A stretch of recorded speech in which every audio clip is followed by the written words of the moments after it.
Reflexionos en torno a la teoría del psicoanálisis. Hola, estamos aquí en el seminario Jung, la investigación del inconsciente y la teoría del psicoanálisis. Y vamos a hacer en esta cuarta sesión, o en esta sesión, unas reflexiones en torno a la teoría del psicoanálisis. Este es un tema muy importante, relevante, interesante, porque finalmente los orígenes de la formación junguiana y de lo que es Jung, lo que es el pensamiento de Jung, surge a partir de su acercamiento a la teoría del psicoanálisis con Bleuler, ¿no? Y de los experimentos de asociación, como ya vimos, ¿no? Bueno, Jung considera al psicoanálisis como una psicología de los procesos complejos del alma. Él comienza en el tomo 4 de su obra completa, en el texto sobre la teoría del psicoanálisis, hace una crítica a aquellos psicólogos, psiquiatras, médicos que han atacado a la psicología profunda, al pensamiento psicoanalítico, a la teoría psicoanalítica, partiendo de la ignorancia, partiendo de no una lectura seria, sino de supuestos. Al mismo tiempo que presenta algunos cuestionamientos sobre aspectos dogmáticos y que considera erróneos del psicoanálisis, pretendiendo ampliar la mirada sobre algunos fenómenos de este y algunos conceptos teóricos.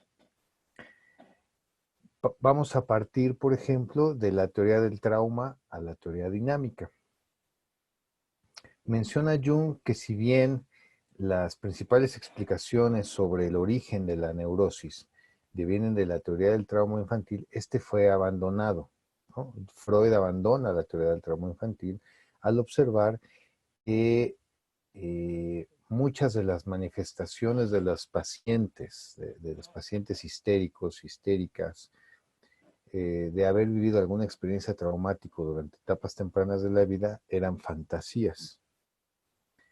No obstante, el temprano abandono de la teoría del trauma, esta es significativamente potente para explicar las manifestaciones psicoemocionales que se presentan en los tiempos actuales, especialmente del malestar generado, como lo llamó Freud, el malestar en la cultura, y además en la actualidad por los altos cúmulos de violencia, los altos cúmulos de violencia estructural, los altos cúmulos de violencia cultural, los altos cúmulos de violencia institucional, los altos cúmulos de violencia interaccional, ¿no? Y entonces pareciera que en la actualidad vivimos expuestos a lo traumático y nos enfrentamos a lo traumático. Y muchas de las manifestaciones y del estilo de vida que vemos devienen de lo traumático. Bueno, podemos considerar que un trauma surge cuando un evento intenso o sorpresivo invade la estructura del sujeto y éste no tiene la capacidad para tramitar la carga energética del evento. Por lo que se presenta un intento repetitivo para elaborarlo. Y entonces el síntoma neurótico deviene de estos intentos de elaboración de lo traumático, ¿no? Suelen ser desadaptativos, suelen generar malestar clínicamente significativo al paciente, ¿no? Pero vale la pena preguntarnos qué pasa cuando el impacto proviene del mundo, o sea, cuando el impacto de lo traumático deviene del contexto en el que se vive, cuando los impactos de lo siniestro que se ha filtrado en la cotidianeidad. ¿Qué terapéutica es necesaria para generar la capacidad de manejo y curación de este tipo de traumatismos? Es una pregunta.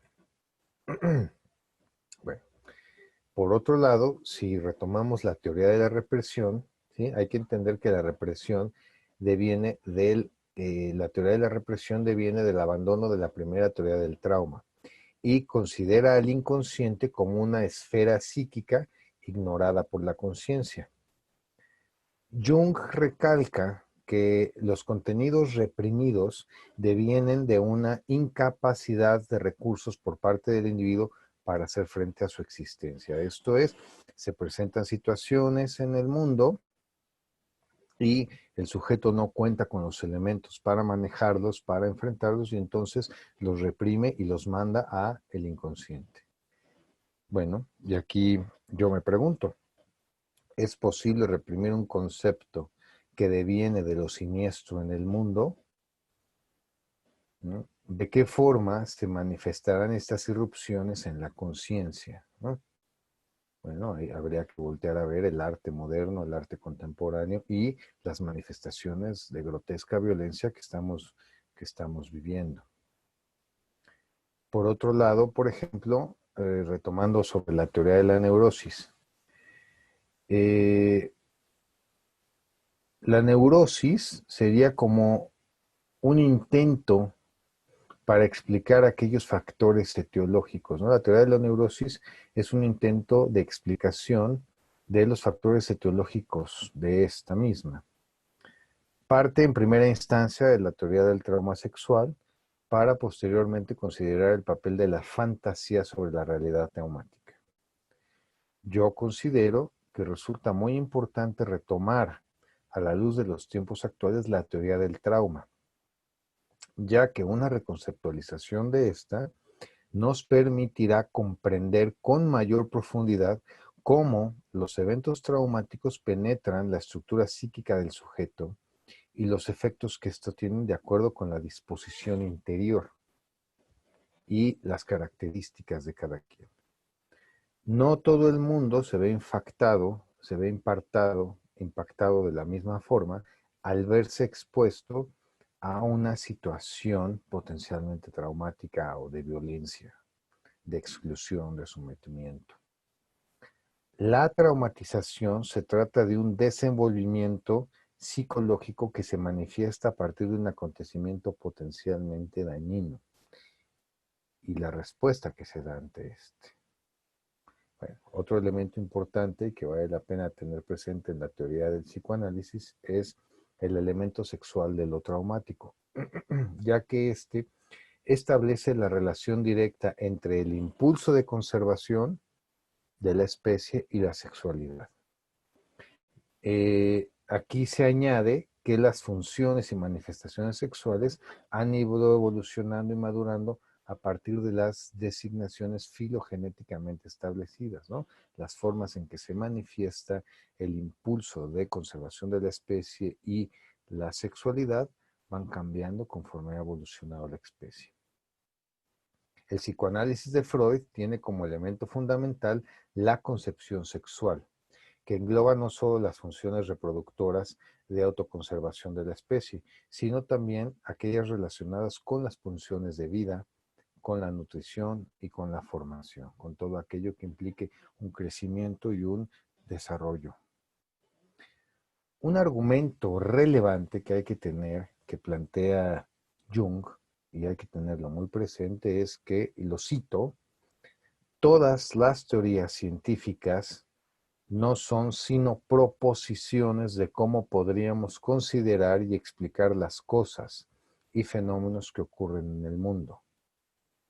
Y, en general, estas formas de mirar la realidad se encuentran permeadas por el paradigma dominante o el espíritu de los tiempos y limitadas por el alcance de nuestros recursos, ¿no? Entonces hay que ubicar las concepciones de acuerdo a su época y de acuerdo a la capacidad que se contaba con la que se contaba para interpretar esa época. Bueno, la teoría de la libido. La libido se entiende como una expresión de la energía erótica, de la energía creadora, para referirse a los impulsos derivados del rompimiento de la homeostasis psíquica, del rompimiento del estado de equilibrio psíquico. Considera Jung que la acepción freudiana sobre la libido es estrecho y limitado, ya que esta concepción en sus orígenes latinos se relaciona con el deseo. en el sentido de posesión, de ambición, de pasión, de exceso, no solo en el deseo sexual del coito y de la reproducción. Dentro del latín cristiano es donde se le otorgó la connotación sexual. Laplanche, en su diccionario de psicoanálisis, refiere que la libido es una energía postulada por Freud como sustrato de las transformaciones de la pulsión sexual en cuanto al objeto, o sea, el desplazamiento que se da de las catexis, de aquellos elementos psicoafectivos significativos con carga de significado que se quedan fijados en la estructura psíquica, ¿no? En cuanto al fin, ¿no? Por ejemplo, la sublimación. Y en cuanto a la fuente de la excitación sexual, la diversidad de las razones que generan la necesidad de satisfacción. Está en el diccionario de psicoanálisis en la página 264. Manteniendo netamente el referente sexual sobre el concepto. Por su parte, Jung, en el texto de Transformaciones y Símbolos de la Libido, y en la reelaboración Símbolos de Transformación, refiere que el concepto primigenio es el deseo apasionado, un deseo apasionado sobre algo, sobre alguien. Vale la pena rescatar que la introducción de la perspectiva energética por parte de Freud remite a la dimensión dinámica dentro del psiquismo. Para Jung, el concepto de libido resulta ser integrador de un significativo cúmulo de funciones psíquicas que anteriormente se consideraban de manera dispersa y fragmentada, ubicadas antes en el terreno de las facultades del alma planteadas por Aristóteles. Para Aristóteles, el alma es una, pero dotada de 5 grupos de facultades, ¿no? Las vegetativas, en relación con el mantenimiento y desarrollo de la vida orgánica, las del apetito, o las que tienen que ver con algún bien, con la alimentación, las de percepción de los sentidos, las de locomoción, dirigidas al movimiento, y las de la razón. Este es un ejemplo de las limitaciones históricas en las que se encontraba Freud, ya que si bien no existían las comunicaciones como las tenemos ahora, ya habían conocimientos de concepciones filosóficas orientales o originarias, comunitarias, indígenas en su época, pero Freud no las consideró. Por su parte, Jung no era ajeno a esto, y es de ahí que él propusiera la ampliación del concepto de libido, siendo justo uno de los principales puntos de ruptura entre ambos. Y es aquí que resulta pertinente que consideremos distintas concepciones sobre la energía, ¿no? Por ejemplo, en la India, el prana, en el hinduismo, el concepto de prana viene del sánscrito y tiene una relación directa con el aire, con lo que se inspira y el sentido de vida o la vitalidad. Y el prana viaja por el cuerpo a través de diversos canales. Se menciona por primera vez en el Rig Veda y desde la mirada del yoga se le considera como la vida en sí misma, como el aliento que entra y sale en la dualidad manifestada. Consideran los yogis que todas las funciones vitales de los órganos son expresiones del prana. De ahí que desde la Ayurveda, la medicina hindú, hasta la filosofía se considere como todas las manifestaciones de la psique una expresión de la energía vital. Por su parte, en la cultura china, japonesa, tenemos la concepción de ki o chi, ¿no? Que es la forma en la que se escribe surge de la conjunción de vapor y arroz. Esto nos remite a la conjunción necesaria entre el yin y el yang, entre la dualidad, que permiten la síntesis de la vida. Si bien el chi se encuentra presente en el universo, en el ser humano es el fundamento de la vida, entendiendo al cuerpo como la parte yang, dura, sólida, y al alma y los procesos psíquicos como yin. De ahí la dualidad. Incluso dentro de los procesos psíquicos tenemos la dualidad, al considerar al miedo, al pavor como yin y a la ira como yang. Por otro lado, en el pensamiento prehispánico, el pensamiento náhuatl presentaba una explicación coherente y articulada sobre el mundo. Conceptaban al cuerpo humano como un microcosmos relacionado íntimamente con el universo. Lo entendían como una instancia compleja al estar en juego entidades anímicas, como el vigor, el crecimiento, el poder y el poder de la generación, el poder generativo. Ubicaban también dentro del cuerpo diversas propiedades anímicas, como por ejemplo en el cerebro se encontraba lo que se relacionaba con el destino y la trascendencia. La entidad alojada en el corazón es la que se encargaba de proporcionar al hombre su vitalidad, siendo el corazón el órgano más importante. Y ahí se alojaban las buenas y las malas inspiraciones. Es el corazón el recinto de la sangre, el alimento de los dioses y el líquido vital que hace crecer a la gente, la sangre, ¿no? Ometeotl representaba la dualidad. En el hígado residía la entidad que proporcionaba la energía, la potencialidad de crecimiento, el valor y las pasiones, así como la fuerza de la ira, se manifestaba en la vesícula, algo curiosamente muy similar a la concepción china y a la teoría de los 5 elementos y los 5 órganos. Mientras que desde la perspectiva náhuatl, el ombligo era considerado como el centro equilibrador del organismo. Esta cosmovisión, como la china, contempla la presencia de la dualidad, donde los principios masculino y femenino son cogeneradores y al mismo tiempo luchan, propiciando el equilibrio armónico. Hay una lucha sinérgica que se equilibra mutuamente. En la física clásica, en general, la energía, al concepto de energía se le relaciona con la capacidad de obrar y de transformar, de poner en movimiento algo, ¿no? O de una fuerza que es capaz de realizar un trabajo. Mientras que en la física cuántica, que es la física de las posibilidades infinitas, y cuando aparece el observador, la conciencia, se afecta el comportamiento de la materia. Por ejemplo, el doctor Matsudo Emoto, y publica un libro muy interesante, Los mensajes ocultos del agua, demostró cómo las palabras, los pensamientos y la intención, los sentimientos, afectan las moléculas del agua, ¿no? Él realizó varios experimentos tomando moléculas del agua donde el agua natural, el agua extraída naturalmente de algunos lugares de la naturaleza tienen una forma y al poner en ella oraciones, al enviarles intenciones y pensamientos, las moléculas cambiaban de forma, ¿no?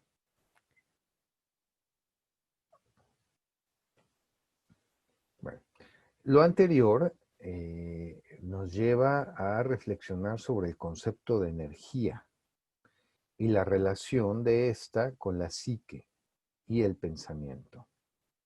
Me parece que sin quitar su mérito a Freud, por alguna razón se quedó limitado a un pensamiento y mitología grecolatinos. Y hay que tener en cuenta que Freud se dedicó a hacer escuela, mientras que Jung siguió el camino marcado por Freud para investigar el inconsciente de la humanidad y sus manifestaciones a lo largo de la historia. Entonces son enfoques diferentes y formas distintas de acercarse al fenómeno de la psique del inconsciente.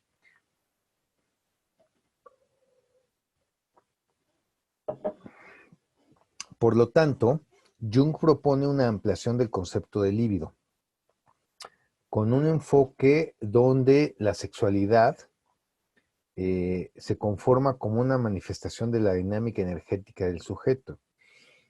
Entonces, vale la pena resaltar que las construcciones teóricas son diferentes en función de la práctica, ya que mientras Freud desarrolló su pensamiento desde la práctica de consulta, atendiendo bellos neuróticos burgueses, ¿no?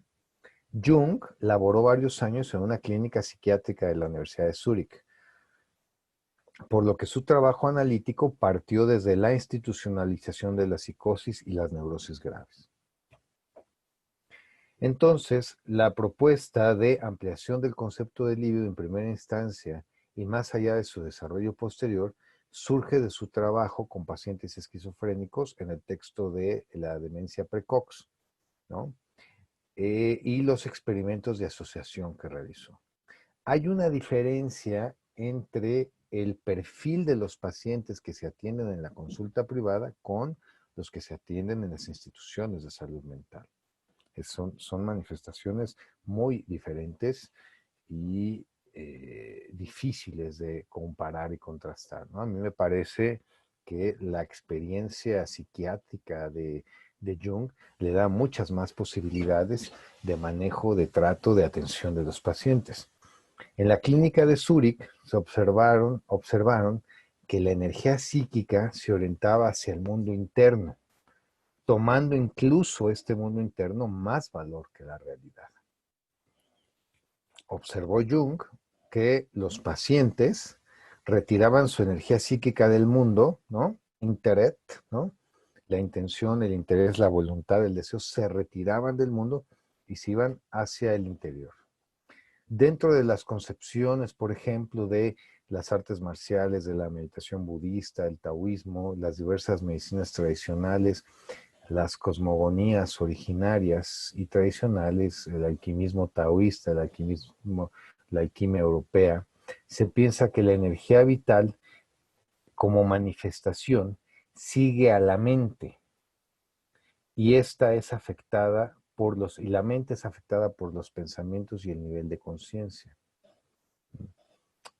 Mientras que desde la perspectiva de la física cuántica y las miradas de la ciencia compleja occidental, se está llegando a procesos integrativos entre el conocimiento duro experimental y los procesos de conciencia. ¿Es posible estimar erróneo? Yo me pregunto si es posible estimar erróneo más de 5.000 años de evolución del pensamiento tradicional con nuestros parámetros modernos que devienen de no más de 500, 800 años.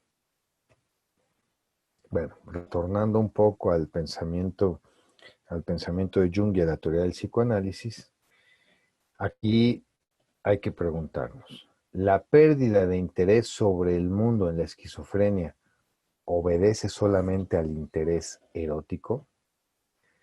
¿Por qué? Porque dice Jung que la realidad queda suplantada por los contenidos de los complejos. Esto lo propuso en su tiempo debido a la falta de conceptos desde la teoría psicoanalítica freudiana para explicar la esquizofrenia con base en la teoría de los desplazamientos libidinales. Dentro de los procesos psicopatológicos de la neurosis, las manifestaciones sintomáticas con carga sexual son muy importantes, aunque no son las únicas. Por ejemplo, derivado de los estudios de asociación, se descubrió que los complejos son una manifestación de la libido, al observar que estos toman una forma particular con base en las características del paciente y su historia, por lo que el contenido de algunas manifestaciones neuróticas puede ser sexual y en otras no. Esto se ha sostenido años después con las manifestaciones psicopatológicas que se observaron después de las dos grandes guerras, en Vietnam, de Corea, Afganistán, Kuwait, ¿no? Tanto en los combatientes como en los sobrevivientes de los campos de concentración de refugiados. En tiempos más recientes, aquellas manifestaciones clínicas que han enfrentado eventos de violencia, en aquellas personas que han enfrentado eventos de violencia sociopolítica y terrorismo o violaciones de derechos humanos. Y entonces no podría sostenerse la afirmación en torno a que las manifestaciones clínicas en personas que han enfrentado esta devastación de los fundamentos del humano y la existencia devengan de un deseo sexual. Bueno, la definición genética de la libido.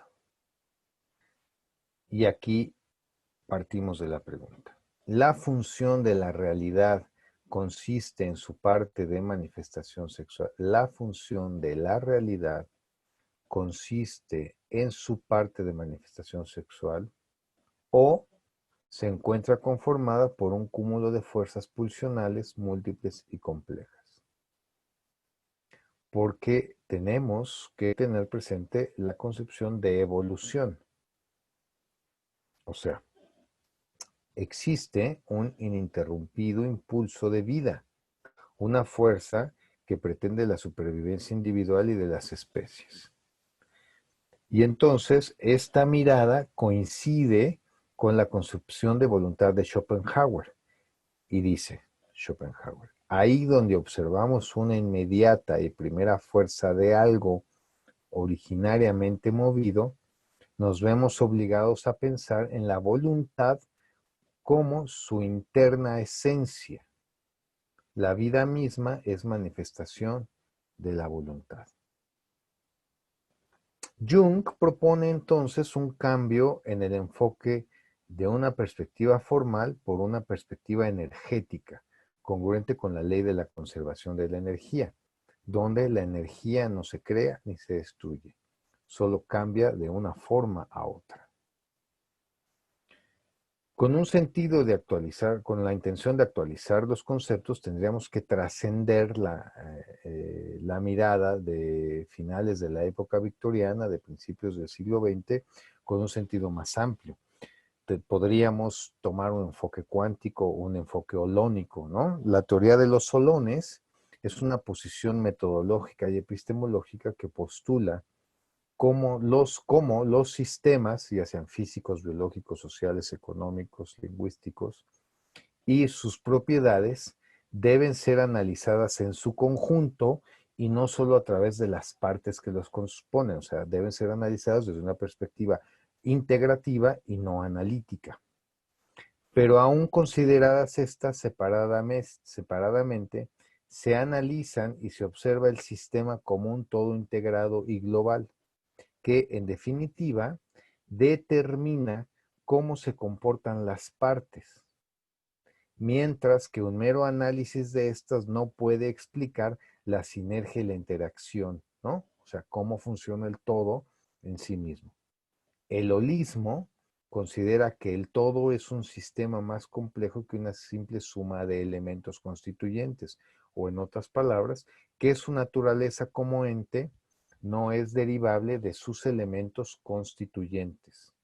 El holismo, entonces, defiende el sinergismo entre las partes y no la individualidad de cada una. Mencionó Jung, y lo cito, la libido que nos sirve como concepto fundamental no solo no es concreta ni conocida, es una verdadera X desconocida, una mera hipótesis, un símil o unidad de medida que no es más susceptible de estar concebida concretamente como energía de nuestro mundo de representaciones. ¿Mm? Y entonces aquí vale la pena preguntarnos, ¿qué pasaría si miramos las manifestaciones psicopatológicas con esta nueva reconceptualización de la libido? Esto es, si entendemos a la libido como energía que va penetrando diversas áreas de tensión con base en las exigencias del proceso de desarrollo y no toma su expresión sexual de manera repentina, sino que deviene de un proceso paulatino. Sería entonces que durante su movimiento la libido conserva elementos de su formación formativa y nutritiva. Esto es, vamos arrastrando elementos anteriores en nuestro proceso de desarrollo. Este cambio de mirada nos lleva a considerar de manera distinta el polimorfismo y la perversión, ¿no? Como lo mencionó, como lo nombró Freud. El polimorfismo, entonces, se considera a partir de las diversas manifestaciones de la libido durante su transición de la función nutritiva a la función sexual, las primeras etapas del desarrollo a las etapas genitales, como lo nombró Freud. Durante el tránsito de la libido, ésta se debería ir desprendiendo de sus partes infantiles ya que de lo contrario tendremos más posibilidades de encontrar manifestaciones sexuales perversas, manifestaciones sexuales infantiles. Freud, dentro de 3 ensayos para una teoría sexual, mencionó que la perversión, y lo cito, buena parte de la oposición que han suscitado estas tesis mías se explica por el hecho de que se hace coincidir la sexualidad, de la cual yo derivo los síntomas psiconeuróticos, con la pulsión sexual normal. Pero el psicoanálisis enseña todavía algo más. Muestra que los síntomas, en modo alguno, nacen únicamente a expensas de la pulsión sexual llamada normal. Abre paréntesis, no, al menos, de manera exclusiva predominante, cierra paréntesis, sino que constituyen la expresión convertida de pulsiones que se designarían perversas, abre paréntesis, en el sentido más lato, cierra paréntesis, si pudieran exteriorizarse directamente, sin difracción por la conciencia, en designios de la fantasía y en acciones.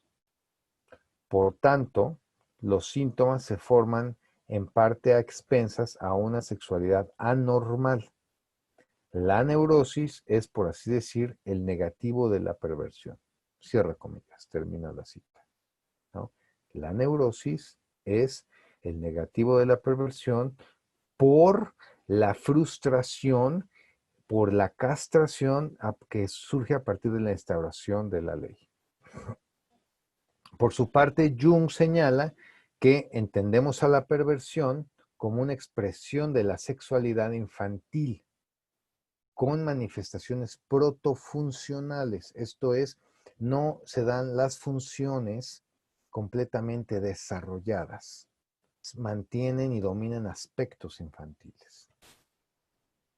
El psicoanálisis entonces propone Jung que el psicoanálisis sea un método que se encarga de identificar los desequilibrios energéticos y mediante su intervención pretende recuperar el equilibrio homeostático. Eso lo agrego yo, ¿no? Entonces el psicoanálisis es un método, ¿no? Una serie de pasos sistemáticos que nos permitan identificar desequilibrios energéticos para recuperar el equilibrio. Pareciera entonces, en este sentido, que se parece, tiene similitudes al objetivo de la medicina tradicional china, ya que ésta plantea que la enfermedad ocurre cuando se altera el flujo de la energía y se afecta el equilibrio interno entre el hombre, o sea, el equilibrio interno del hombre y entre el hombre y la naturaleza. Esta definición de Jung permite cambiar el foco para poder entender a la psicopatología no orgánica como la expresión de un desequilibrio en la energía dinámica y psíquica, en los afectos. Y entonces, bueno, si nosotros hacemos un giro en espiral y retornamos a un punto por el que ya transitamos, podemos mencionar que si bien en una época temprana puede ser justificable el abandono de la teoría del trauma como explicativa de la etiología de la neurosis, en los tiempos actuales en los que enfrentamos un conflicto en el espíritu de la humanidad que se vuelca contra sí mismo, esta cobra un nuevo sentido que fue descrito por Freud desde el principio, porque para Freud el trauma era un acontecimiento de la vida del sujeto caracterizado por su intensidad, la incapacidad del sujeto para responder a él adecuadamente y el trastorno y los efectos patógenos duraderos que provocan la organización psíquica. Y entonces, bueno, en este punto yo me cuestiono la consideración de la perversión como una desviación de la libido de las formas sexuales normales, como lo dice la definición, cuando ya se ha observado y reconceptuado que ésta deviene en función del goce sobre el otro, el dominio sobre el otro, ¿no? Y manifestaciones infantiles protofuncionales. Y entonces aquí se abre un cuestionamiento sobre la teoría del desarrollo psicosexual, especialmente en las etapas oral y anal. Jung, por su parte, propone una revisión de estas. ¿Cómo? Él dice que en lugar de ser 5 etapas, ¿no? Para Freud era la etapa oral, la etapa anal, la etapa fálica, la etapa de latencia y la etapa genital, Jung propone 3 etapas. La etapa presexual, donde predominan las funciones nutritiva y formativa, la etapa prepuberal, de la infancia a la pubertad, y la etapa de madurez, donde se da el pleno funcionamiento del sujeto. Bueno, ¿cuál sería entonces la importancia de la sexualidad infantil? ¿Cuál sería la trascendencia de la sexualidad infantil? Bueno, sobre la teoría de la neurosis se generaría una alteración en la migración. O sea, la neurosis surgiría a partir de que se altera la migración de la libido de las funciones nutritivas a las funciones sexuales. Esta alteración generaría una ruptura en el equilibrio homeostático al preservarse funciones o actividades que debieron haber sido superadas durante el proceso de desarrollo normal, lo que es observable en las características infantiloides de las manifestaciones sintomáticas. Una manifestación particular de esto en la psicopatología lo constituye, por ejemplo, la hebefrenia. Entendiendo la hebefrenia como es una concepción clásica, ¿no? Como una forma clínica de la demencia precoz, o sea, de la esquizofrenia, propia de los jóvenes, que se caracteriza por la depresión, por ilusiones absurdas, por pérdida gradual de las facultades mentales y la relajación moral. Bueno, no sé si estuviera definiendo una situación millennial, ¿no? Pero bueno. No obstante, la fijación de la libido en una etapa que debió quedar superada, el desarrollo filogenético del sujeto no detiene su curso, ocasionando a una persona madura físicamente, pero con manifestaciones psíquicas infantiles. Y entonces se genera un conflicto y una dificultad para conciliar las necesidades de un cuerpo adulto con las manifestaciones psicoafectivas de un niño, ¿no? Y es lo que genera los síntomas, estableciendo el núcleo del conflicto que genera la personalidad neurótica. Jung refiere entonces que entre mayor sea el cúmulo de líbido que permanece fijada en un estadio previo, mayor será el conflicto, y no como lo mencionó Freud, entre el deseo y la represión.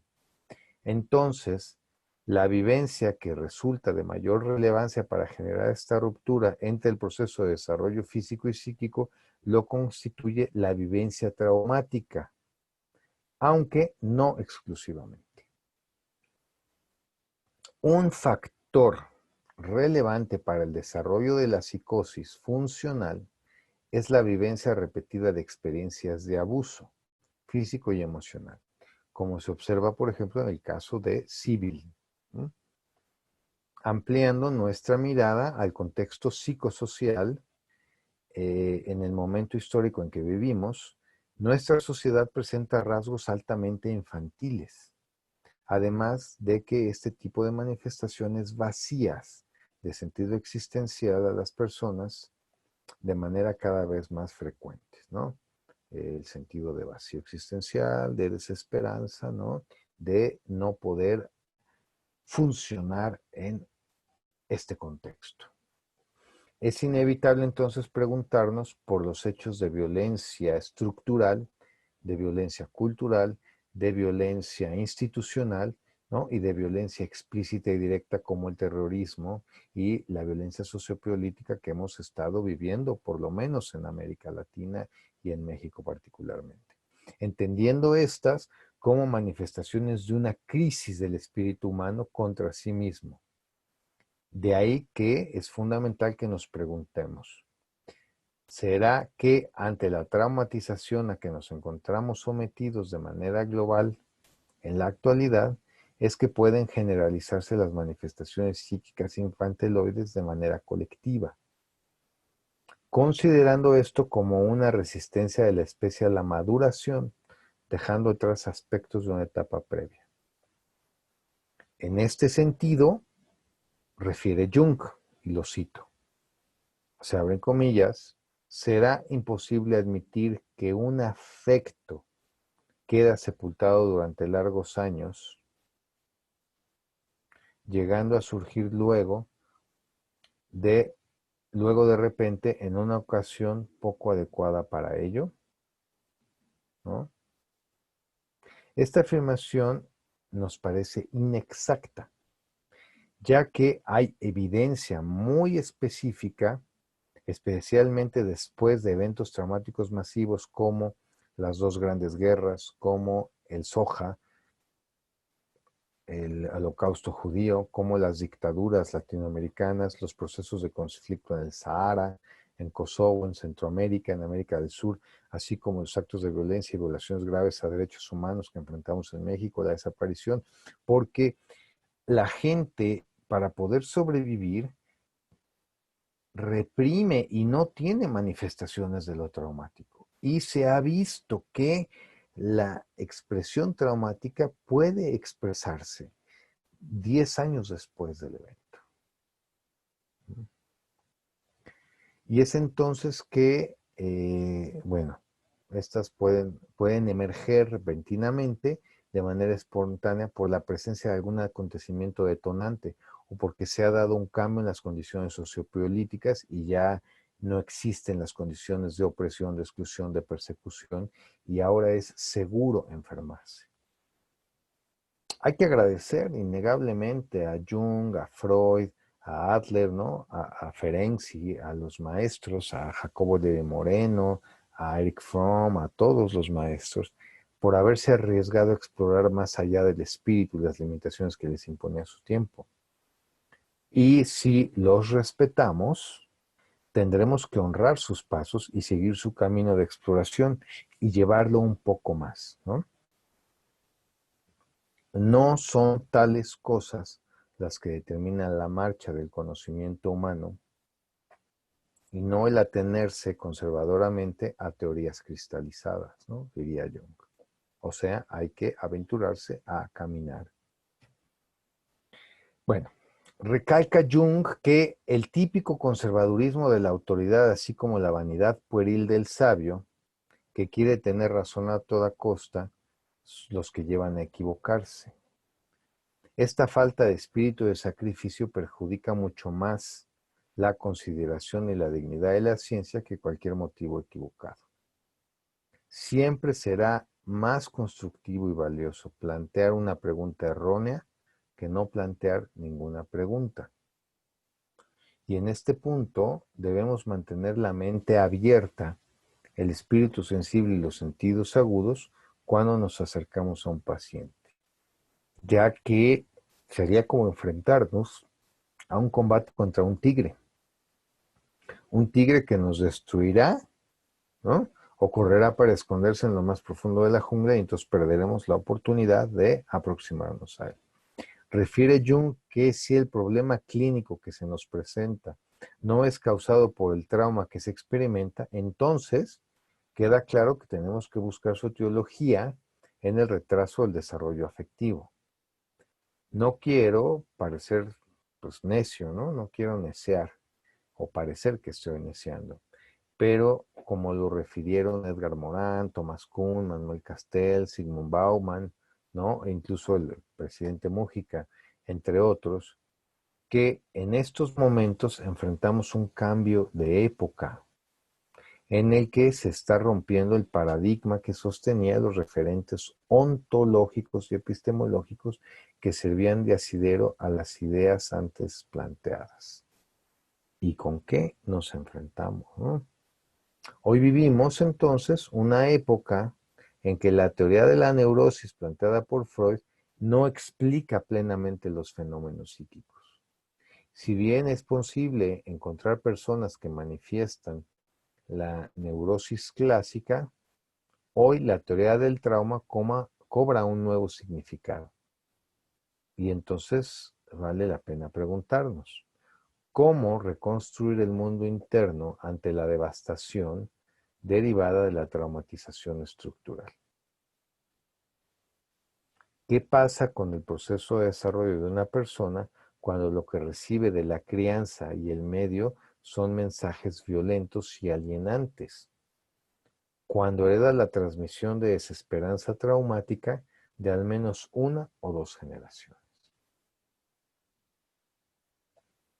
Las investigaciones en sobrevivientes de fenómenos traumáticos graves o traumas complejos han mostrado que el traumatismo derivado de actos de violencia y violaciones graves a derechos humanos, cuando no se elabora a nivel colectivo, familiar e individual, tiende a transmitirse generacionalmente e incluso penetra en los núcleos de articulación de la dinámica sociocultural, ¿sí?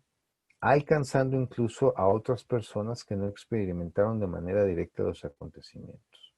En este sentido, podemos retomar a Jung diciendo que las enfermedades neuróticas conservan algunas formas de aplicación de la libido en momentos del desarrollo que debieron superarse desde hace tiempo.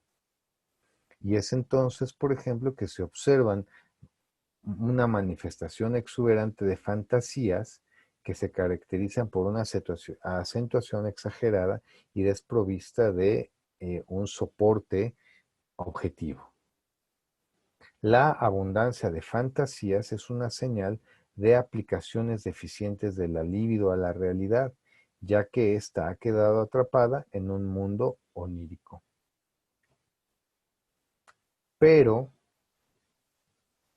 me pregunto, ¿qué pasa cuando es la realidad la que con su energía ha inundado todo el mundo psíquico del sujeto, en la forma de un trauma producido por el hombre y sus estructuras? ¿No? Entonces podemos observar una retrotracción de la libido de la realidad, observando sus manifestaciones mediante formaciones del inconsciente, que recuerdan y repiten el trauma como un intento fallido de procesarlo, siendo verdad que la libido del sujeto queda fijada en el evento traumático, generándose en muchas ocasiones un complejo, ¿no?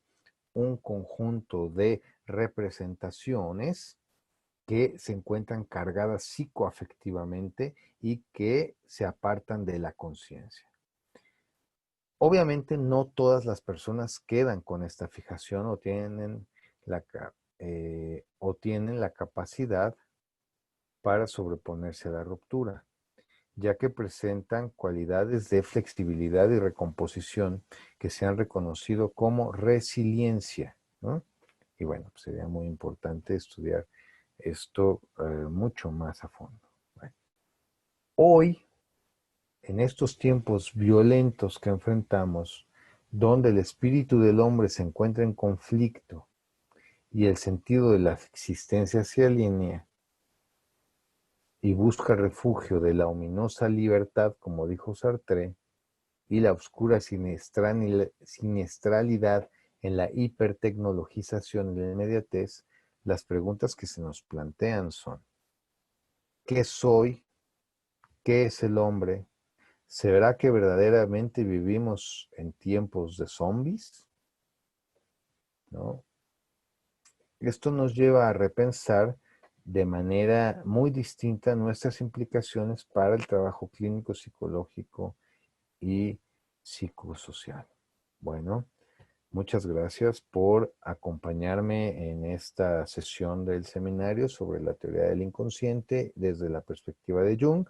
Nos vemos más adelante en otra sesión. Muchas gracias.